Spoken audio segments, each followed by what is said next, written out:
और आप देख रहे हैं सत्यहिंदी.com। चलिए एक नजर डालते हैं अब तक की सुर्खियों पर। केंद्रीय मंत्री नितिन गडकरी ने मंगलवार को कहा कि भारत 2070 तक कार्बन न्यूट्रल बनने के लिए मिशन मोड में है।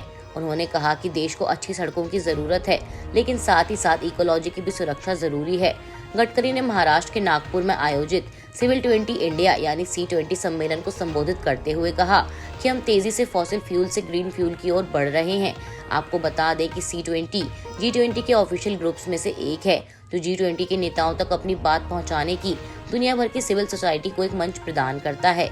केंद्रीय मंत्री गडकरी ने आगे कहा कि हम ग्रीन हाइड्रोजन की ओर बढ़ रहे हैं और हमारे पास इलेक्ट्रिक बसें हैं। उन्होंने कहा कि सामाजिक एवं आर्थिक समानता लाना सरकार का प्रमुख लक्ष्य है और वसुवैध कुटुंबकम दुनिया में सभी के लिए समान विकास को आगे बढ़ाने की प्रतिबद्धता का संकेत देता है। गडकरी ने कहा कि वसुवैध कुटुंबकम भारत की G20 अध्यक्षता के एक शक्तिशाली संदेश का प्रतीक है।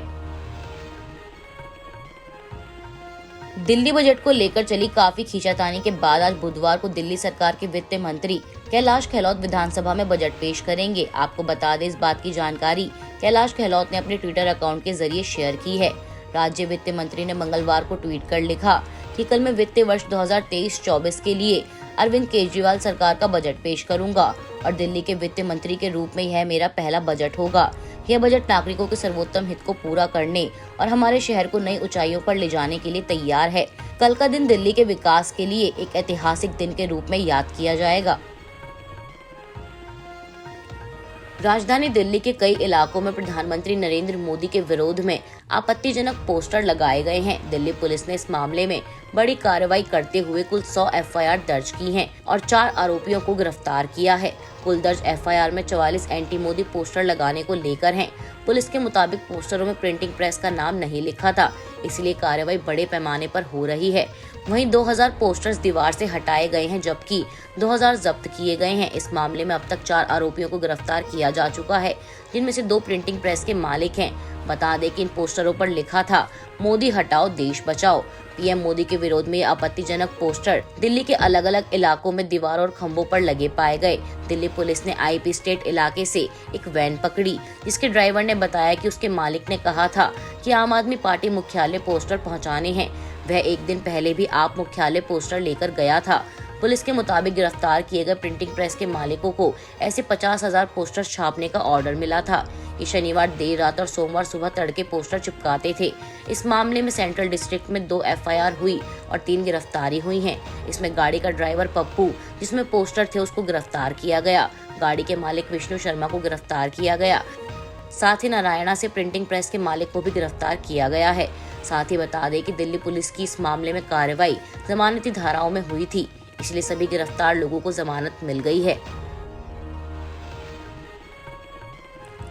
झारखंड में रामनवमी जुलूस पर लगाए गए प्रतिबंधों को लेकर मामला गंभीर होता जा रहा है। भारतीय जनता पार्टी के नेता इस मुद्दे को लेकर राज्य सरकार पर लगातार हमलावर हैं। इस बीच खबर है कि बीजेपी ने रामनवमी जुलूस पर लगाए गए प्रतिबंधों को लेकर मंगलवार को झारखंड विधानसभा में जमकर हंगामा किया और पूछा कि क्या राज्य में तालिबान का शासन है। प्रश्नकाल के दौरान बीजेपी विधायक मनीष जायसवाल ने मांग की कि हजारीबाग रामनवमी जुलूस में डीजे बजाने की इजाजत दी जाए। यही नहीं, विधानसभा में सरकार पर हमला बोलते हुए जायसवाल इतने आक्रोशित हो गए कि उन्होंने अपना कुर्ता भी फाड़ दिया। उन्होंने आरोप लगाया कि हजारीबाग में रामनवमी के जुलूस की 104 साल पुरानी परंपरा को जानबूझकर नष्ट करने का प्रयास किया गया है। जायसवाल ने आरोप लगाया कि निर्दोष लोगों के खिलाफ FIR दर्ज की गई, जबकि उनके निर्वाचन क्षेत्र हजारीबाग में 5 लोग आमरण अनशन पर हैं और मांग कर रहे हैं कि जुलूस के दौरान डीजे की अनुमति दी जाए। दिल्ली की आबकारी नीति घोटाला मामले में जेल में बंद दिल्ली के पूर्व उप मुख्यमंत्री मनीष सिसोदिया ने मंगलवार को कोर्ट से निवेदन किया कि उन्हें जमानत दी जाए। उनके वकील ने कोर्ट में सुनवाई के दौरान कहा कि मनीष सिसोदिया की पत्नी बीमार है और उनकी देखभाल के लिए कोई भी नहीं है। साथ ही उनका बेटा भी विदेश में है। ऐसे में मानवीय आधार पर मनीष सिसोदिया को जमानत दी जाए। हालांकि सिसोदिया के वकील के इस अनुरोध का CBI ने विरोध किया है। CBI ने बेल देने का विरोध करते हुए कहा कि मनीष सिसोदिया दिल्ली सरकार में इतने बड़े पद पर हैं कि वो न सिर्फ सबूतों को छिपा सकते हैं बल्कि उन्हें नष्ट भी कर सकते हैं। इस पर आप नेता के वकील ने कहा कि मनीष जांच एजेंसियों के साथ शुरू से ही सहयोग कर रहे हैं और अगर उन्हें बेल मिली तो वे आगे भी ऐसे ही सहयोग करेंगे। गौरतलब है कि मनीष सिसोदिया की तरफ से ईडी मामले में जमानत याचिका दाखिल की गई है और राउज एवेन्यू कोर्ट ने सिसोदिया की जमानत याचिका पर ईडी को नोटिस जारी किया है। वहीं इस मामले की सुनवाई 25 मार्च को होगी। इसके अलावा सिसोदिया की सीबीआई जमानत के मामले में वकील दयान कृष्णन ने दलील दी कि मोबाइल फोन सीज हो चुका है, अन्य फोन सेट को लेकर हम जवाब दे चुके हैं। हमारी अपील है कि अब जमानत पर रिहाई का आदेश दिया जाए। आप नेता के वकील ने कहा कि सीबीआई कानून के दायरे में काम नहीं कर रही है। सीबीआई को जो डिवाइस मिले हैं उसमें सीधे तौर पर मनीष के खिलाफ कुछ नहीं मिला है। इस मामले में सीबीआई सिर्फ मनीष को परेशान कर रही है। आबकारी मामले के सीबीआई मामले में सभी आरोपियों को जमानत मिल चुकी है। सीबीआई के पास इस मामले में अब कुछ नया नहीं है। कल मंगलवार रात को दिल्ली, नोएडा, गाजियाबाद, जम्मू कश्मीर और पंजाब समेत देश के कई हिस्सों में भूकंप के तेज झटके महसूस किए गए हैं। इस भूकंप का केंद्र अफगानिस्तान के हिंदुकुश में बताया जा रहा है। आपको बता दें, भूकंप के झटके इतने तेज थे कि लोग अपने घरों से बाहर आ खड़े हुए।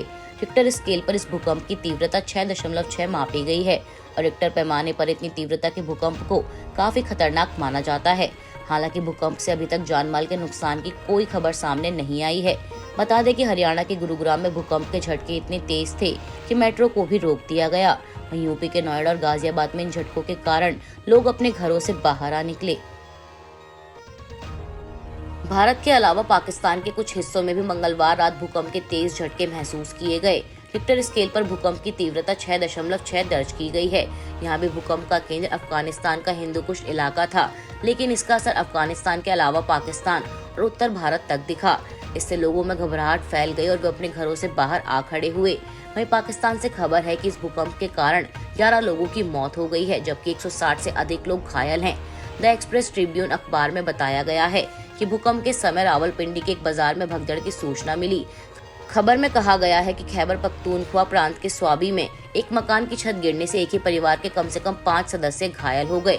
मीडिया की खबरों के अनुसार लाहौर, इस्लामाबाद, पेशावर, झेलम, शेखुपुरा, स्वात, नौशेरा, मुल्तान, शांगला सहित विभिन्न स्थानों पर भूकंप के झटके महसूस किए गए।